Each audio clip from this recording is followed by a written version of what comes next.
kalah banyak senangnya.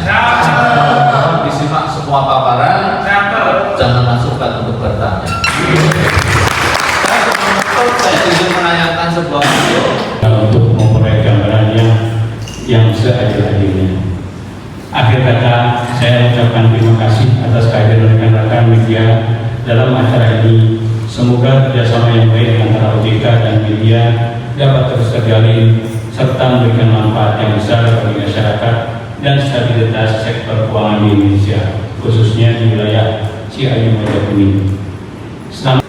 Saya sangat berpesan kepada rekan-rekan media, kalau misalnya ada sesuatu informasi apapun yang terkait dengan jasa keuangan, industri keuangan, OJK, atau komunikasi ke kami sebelum kemudian merilis suatu informasi.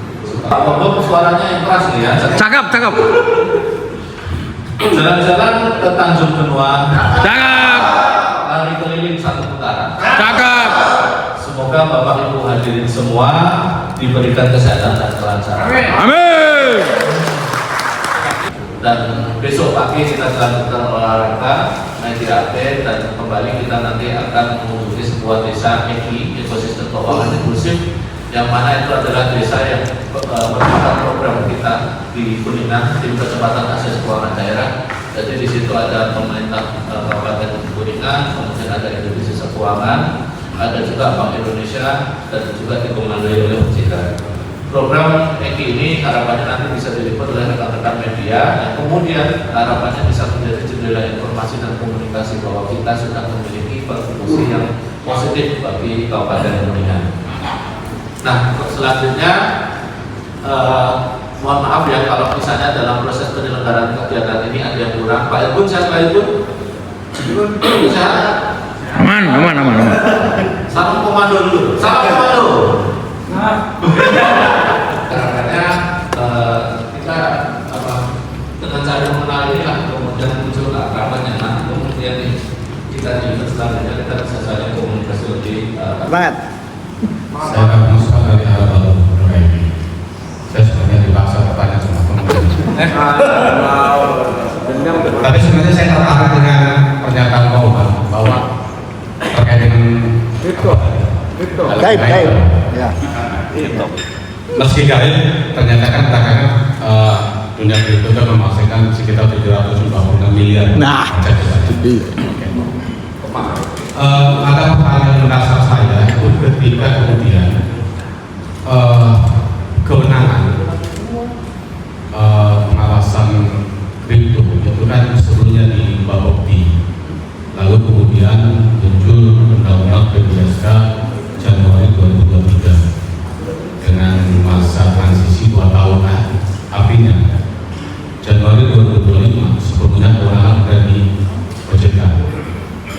Pertanyaan yang paling mendasar yang ingin saya tanyakan adalah apa hal yang belum bisa dilakukan oleh Bapepti sehingga kemudian OJK harus mengambil alih kewenangan tersebut.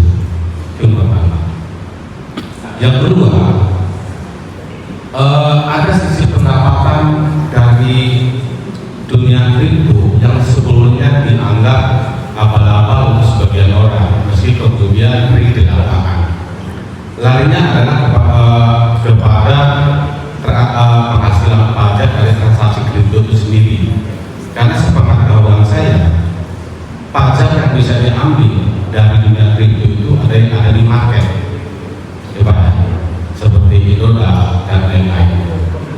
Lalu kemudian ada transaksi yang tidak bisa dicatat oleh, kalau saya lihat dari pemerintah dalam hal ini, dan itulah kemudian kenapa ada ketakutan kripto diharamkan di Indonesia pada saat itu.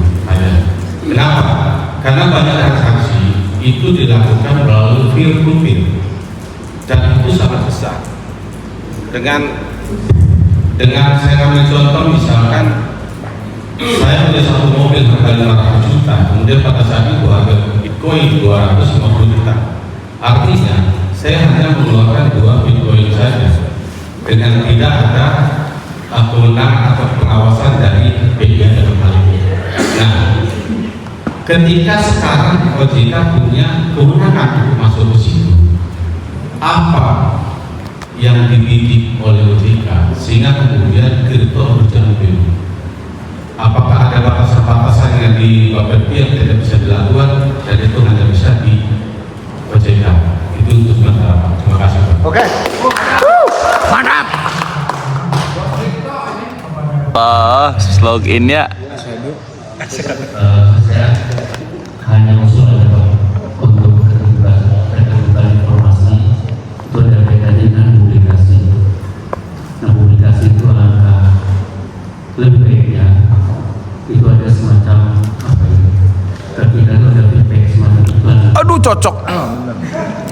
Iklan program OJK. Jangan hanya rilis. Ya, kayak macam tadi apa? OJK punya tagline 2 M atau ada momen-momen tertentu selama akut RT dari OJK. Nah, Bawahnya di garis bawah tulisan ya konon lah.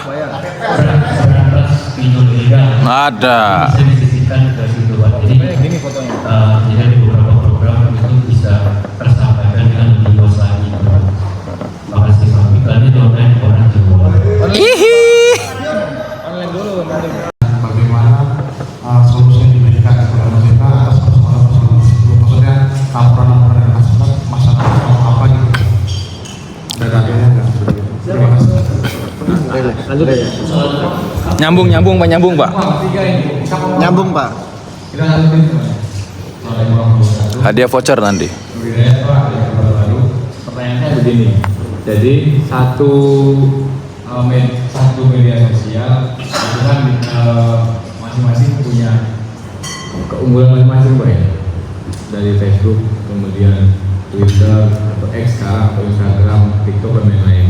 Yang tadi kan dipakai kan yang hanya Instagram. Yang saya tahu kalau Instagram itu lebih kepada teman-teman generasi muda ya, Gen Z. Sedangkan pengguna jasa keuangan itu kebanyakan sebetulnya Pak level di atas 30 tahun kan begitu. Nah kalau menurut saya sebenarnya kalau penggunaan Instagram untuk sosial dari OJK itu kurang tepat sebetulnya, karena ya kan semua, karena dari sisi sasarannya itu sebenarnya kurang tepat kalau menurut saya. Oke, tapi hanya sebagian. Menurut saya yang paling banyak harus digunakan sebetulnya Facebook misalnya atau Instagram.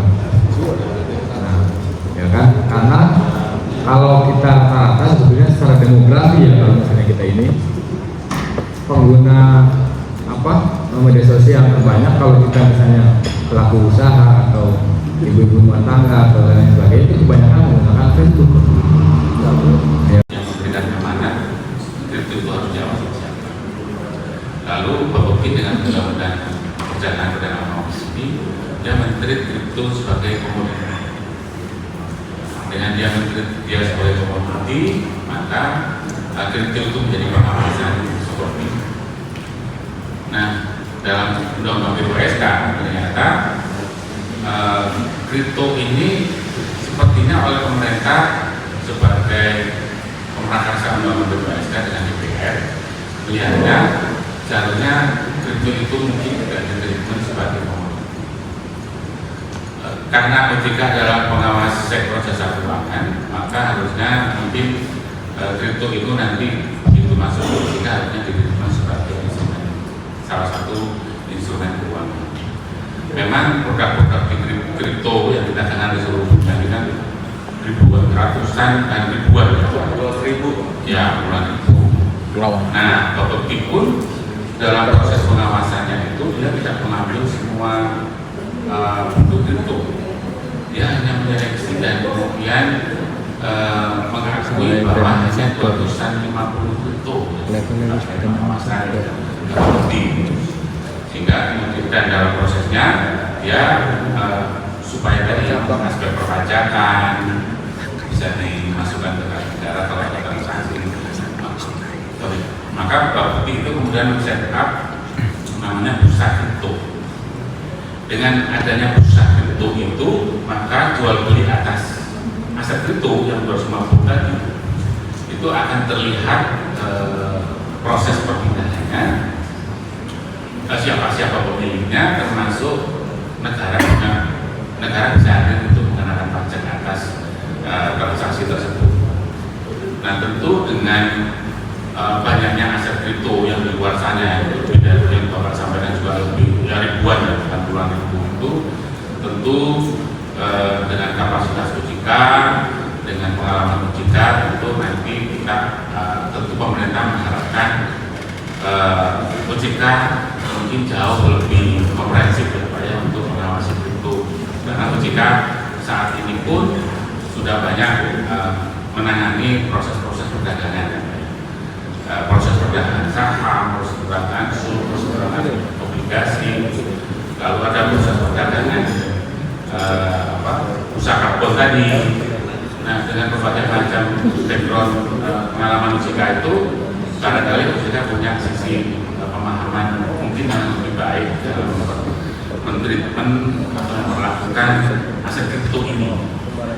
Kita pun belum tahu kita kira-kira model kripto yang diawasi Bapepti itu sekarang seperti apa, karena sekarang prosesnya adalah kita sedang mencoba untuk memproses peralihan produk-produk kripto dari Bapepti ke OJK untuk diawasi oleh OJK. PP-nya sudah dibuat sebagai pelaksana undang-undang, tapi PP-nya sampai saat ini belum keluar.